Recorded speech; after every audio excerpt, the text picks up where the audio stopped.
ખાતે એમએલએ કિરીટ પટેલ દ્વારા અભિયાન હાથ ધરવામાં આવ્યું છે। વિગતો પાટણથી સામે આવે છે, જ્યાં એમએલએ કિરીટ પટેલે અભિયાન હાથ ધર્યું છે।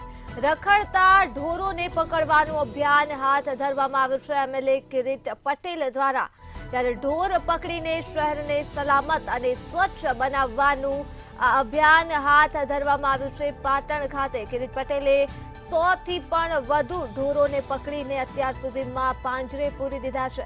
ત્યારે હાંસાપુર રોડ વિસ્તારમાં ઢોર પકડવા માટે નીકળ્યા હતા। અભિયાન હાથ ધરાયું છે। ત્યારે એમએલએ સાથે જ ગામના યુવાનો પણ આ અભિયાનમાં સાથે જોડાયા હતા। ઢોરોને પાંજરે પૂરવાનું અભિયાન હાથ ધરાયું છે।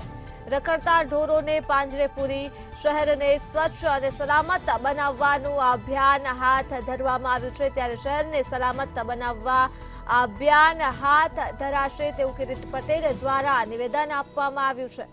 તો પાટણ ખાતેથી આ માહિતી મળી છે, જ્યાં એમએલએ કિરીટ પટેલે અભિયાન હાથ ધર્યું છે। રખડતા ઢોરોને પકડવાનું, ઢોર પકડીને શહેરને સલામત તથા સ્વચ્છ બનાવવાનું અભિયાન હાથ ધરાયું છે, જ્યાં કિરીટ પટેલ દ્વારા અત્યાર સુધીમાં 100 થી પણ વધુ ઢોરોને પકડીને પાંજરે પૂરવામાં આવ્યા છે। તો આ સાથે જ હાંસાપુર રોડ વિસ્તારમાં ઢોર પકડવા માટે એમએલએ કિરીટ પટેલ નીકળ્યા હતા અને એમએલએની સાથે જ ગામના યુવાનો પણ આ અભિયાનમાં જોડાયા હતા। ત્યારે સમગ્ર મામલે કિરીટ પટેલે નિવેદન આપ્યું છે, શહેરને સલામત બનાવવા માટે આ અભિયાન હાથ ધરાશે। તો પાટણથી માહિતી મળી છે, જ્યાં એમએલએ કિરીટ પટેલ દ્વારા અભિયાન હાથ ધરાયું છે। પાટણના હાઈવે હાંસાપુર ખાતે નગરપાલિકા અને પોલીસ તથા અમારા કોંગ્રેસના કાર્યકરો અને સ્થાનિક લોકોને સાથે રાખી અને રખડતા ઢોર પકડવાનું અભિયાન ચાલુ રાખ્યું છે। આજે લગભગ ત્રીજા દિવસે કુલ 150 થી વધુ રખડતા આખલા, ગાયો અને નાના વાસરડા એમ મળી કુલ 150 થી વધુ રોડ પર રખડતા ઢોર પકડ્યા છે।